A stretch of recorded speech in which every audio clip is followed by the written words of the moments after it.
In this FreeCAD tutorial, you'll learn how to model an Oloid, a unique 3D shape with some interesting properties.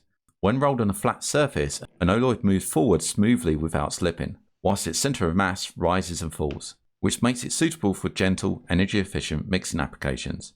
Its total surface area should equal that of a sphere with the same radius, which is one of the properties we'll use to measure our success in modelling in FreeCAD. They're also popular as a desk toy, with premium versions manufactured out of metal due to their distinct and elegant form. I'm looking for a similar look and feel with Silk's PLA, along with some custom slicer settings. An Oloid is constructed from two identical circles, placed in perpendicular planes, where the centre of each circle lies on the edge of the other. The final solid is created by taking the outer boundary, the convex hull of these two circles, and creating the 3D shape from them. This image from Wikipedia shows the completed Oloid, along with the key angles and dimensions. The total length of the shape is equal to 3 times the circle radius. We'll reference these measurements when building the model accurately in FreeCAD. To build such a shape, we'll explore 2 FreeCAD workflows and see how close we can get to the required surface area. So let's start our modelling journey and model this Oloid in FreeCAD. If you like what you see and you want to donate to the channel, then you can do so via Ko-Fi or Ko-fi at ko-fi.com/MANG0 or via PayPal at paypal.com/paypalme/DarrenBEstone. I also run a Patreon where you can get early access and additional content, and that's at patreon.com/MangoJellySolutions. Links can be found in the channel header, on the About page, or in the descriptions of these videos. We're in FreeCAD, we've started a new document. Let's come over to the sketcher first. Creating a new sketch along the XZ plane and hit OK. Let's start with the length. We use a polyline and create 3 sections going across. Right click to cancel the tool and we'll use constrain horizontal just to neaten up the line. These 3 lengths need to be equal, referencing the 3 times equal radius. And also we add a length. So from these 2 points, we'll create a length. We'll say our radius is 40. We use 3 times 40, which is 120. And hit enter. The line is just going to be for reference, which we're going to hang geometry off. So let's change this line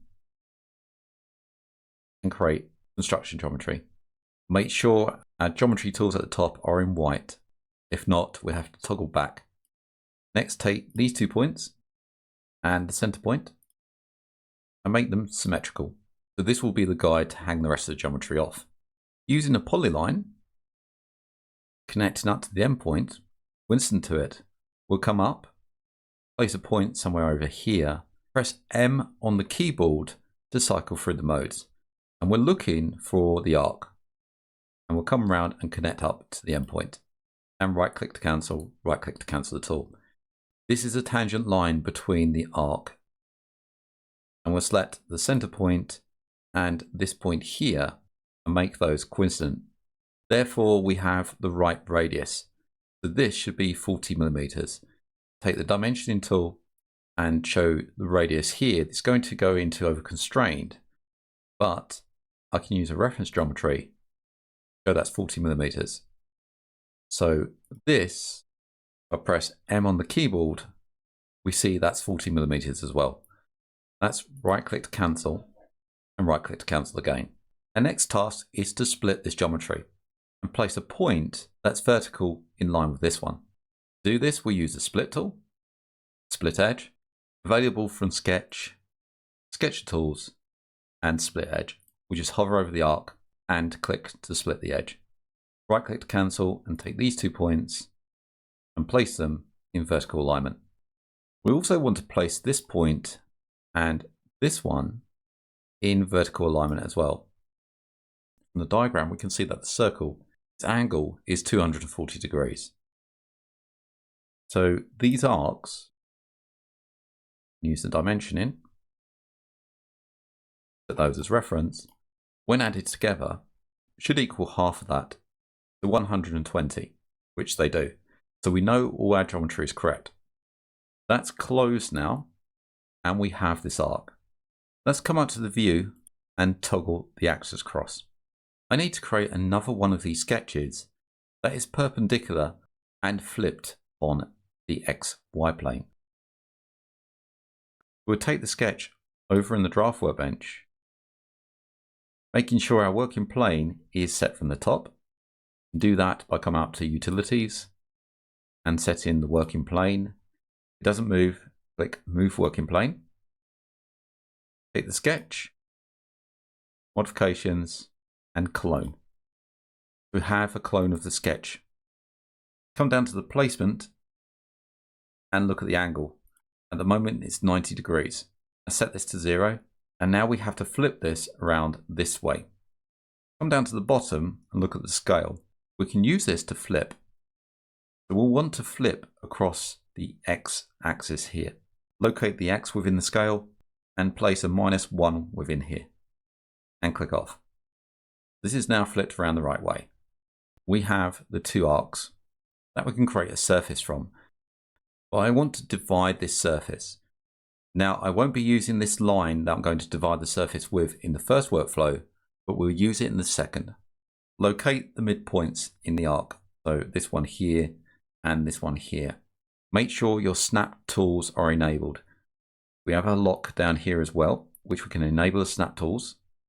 If I long click on here, I can see that we have the snap lock, snap endpoint, snap midpoint, and snap center point. Those are all checked on mine. We'll automatically snap to the vertex. Let's create a line. Using the draft line, hover over that center point of the arc. So locate it. See we've got the snap in showing, snap endpoint. Click once, and then we can draw a line and snap it to the upper point, and then click again. We have our draft line, and we'll create a surface on this side and this side. The surface will come over to the Surface Workbench. We have a number of surfaces. I'm going to use the Fill Boundary Curves. Select the tool.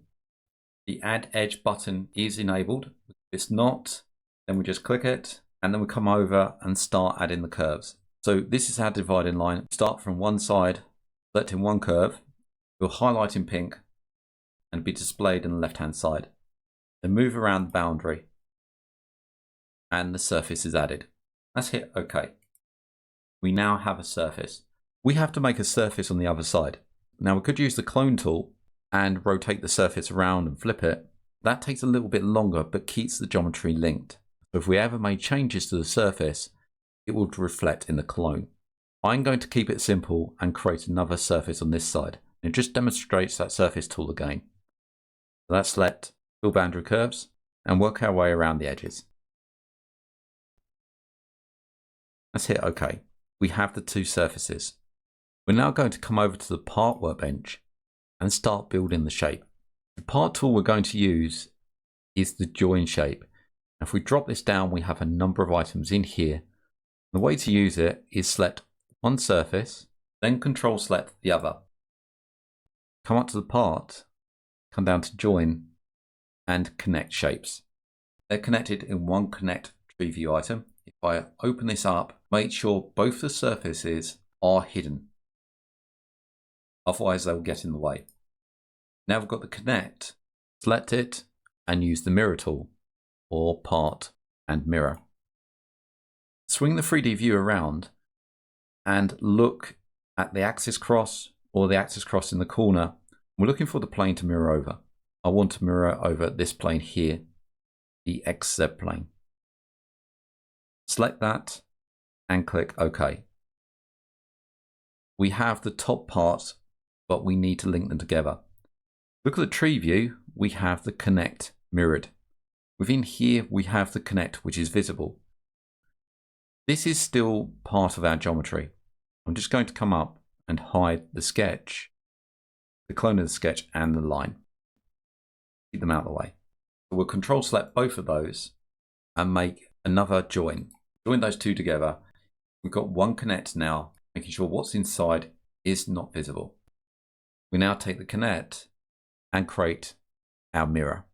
This time mirroring over this plane here, the XY plane.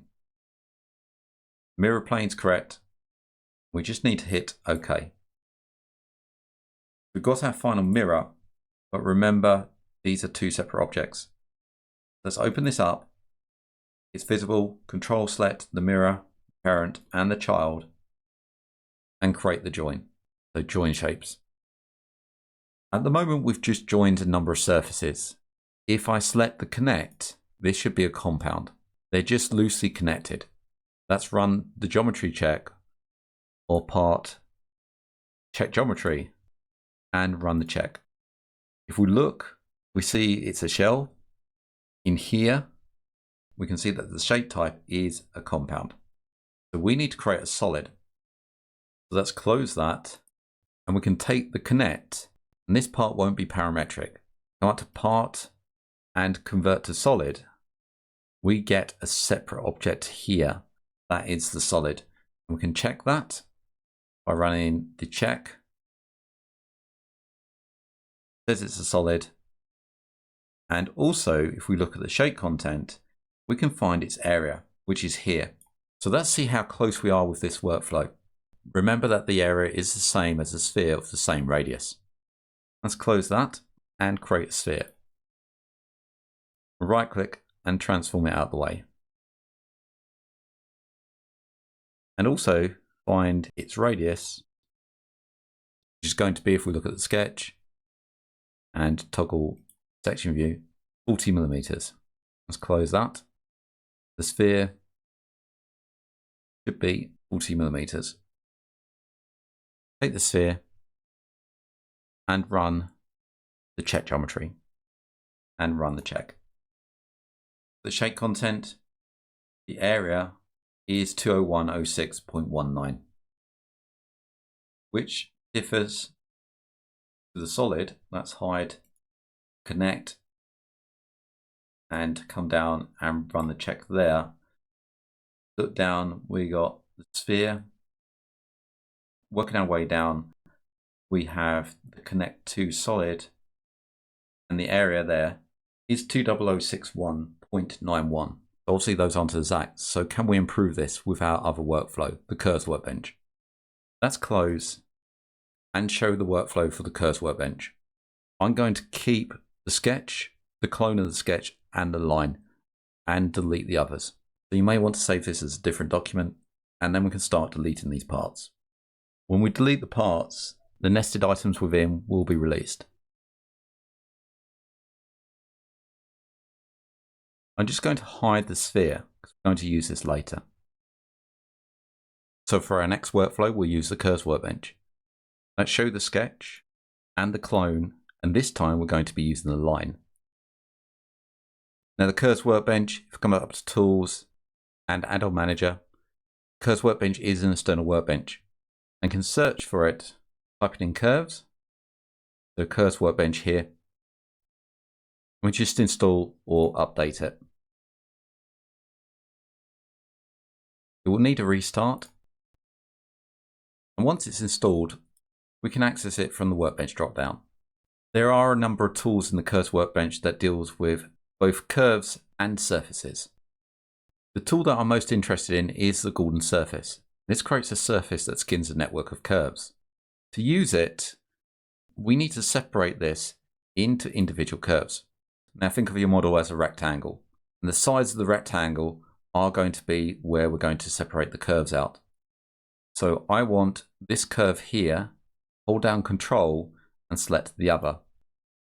And we'll come up, looking along the tools, we have the join curve. This joins those two curves together, so those two edges, to make one single curve. Let's do the same on the other side. So make sure nothing's selected. Select one, Control select the other, and select the tool again. Join curve. Now separate the side edges. Select one, create the curve, and then select the other, and create the curve again. Hide the sketch and the clone. So we should have a number of join curves, and we can go through them and see where they're placed. Now the join curves allow for continuity. If we look at the shape approximation, we can activate that. And within here, we can change the continuity of the curve. We can experiment with these settings to get near to the surface area of the shape that we need. I'm going to select all of them, select one, and then I can hold down the shift as they're one after each other. That means that I can activate the shape approximation and also set the continuity, which I'm going to leave, and that will set it for each of those join curves. We'll create a golden surface now. This is the same way as the surface tool that we used previously. We select the boundary edges, working our way around in order, control select them, and select our line. And we create a golden surface between those. We now have our surface. Inside, we have the join curves, which I can make all of these hidden. Again, I can select one, shift select the other, and press the space bar to toggle their visibility as one. Then we go through our usual mirroring process. This is obviously going to be less mirrors, so let's come over to the part, take the golden surface, and we're looking across the XY plane, mirroring across that, and hitting OK. We've got those two, we can take them both, control select them, and create the join, joining the shapes. We have the connect within, we have the golden mirror and the golden, which are invisible. And that's what we want. So next we take the connect and mirror it again, this time across this plane, which is, it's the XZ plane, and hit OK. We've got the two now, and now we need to make a solid between these. Now in the Curves Workbench, there's another tool. In the part, we made an unparametric solid. In the Curves Workbench, we can make a parametric solid. So let's have a look what we got. We've got the connect mirror and the connect. Now we may have to join these together. Let's have a look, see what the tool is. If we open this up in the MISC, we have the tool here, parametric solid. Let's take the connect mirror and control select the connect. And let's come up to MISC, parametric solid. We can see the solid has gone green. That means that is a solid. Click on it, we see the shape status is solid. If this was brown, this will be a surface, and we may have to use a connect to connect the mirror and the connect together and then apply the tool. So this is parametric. You can see that the faces, we have a number of faces in here, the connect mirror. There's a link back to them. We now have a solid. Come over to the part workbench and run the geometry check. Run the check on that solid. Let's have a look at the shape content and the area. Now before, with the Surface Workbench, our solid was 20061.91. With the sphere, we're 20106.19. With this shape, we're 20106.16. So we're much closer. Let's close that. Now we can export out the solid, File, Export, choose FreeMF and 3D print it. When it comes to 3D printing the Oloid, it's a bit tricky to figure out where to put the supports. First tried printing it flat on its largest surface, but ended up getting the build plate texture, which can affect how well it rolls. Also tried printing it on its edge, with far better results.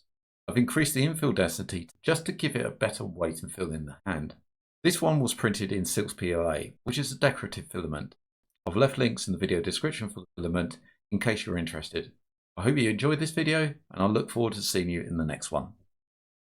If you like what you see and you want to donate to the channel, then you can do so via Ko-Fi or Ko-Fi at ko-fi.com/MANG0 or via PayPal at paypal.com/paypalme/DarrenBEstone. I also run a Patreon where you can get early access and additional content, and that's at patreon.com/MangoJellySolutions. Links can be found in the channel header, on the About page, or in the descriptions of these videos. I thank everybody that's donated so far. It really helps to keep the lights on so I can produce more content and also expand the channel. Thank you for liking, commenting and subscribing to these videos, and I hope to see you again in the next one.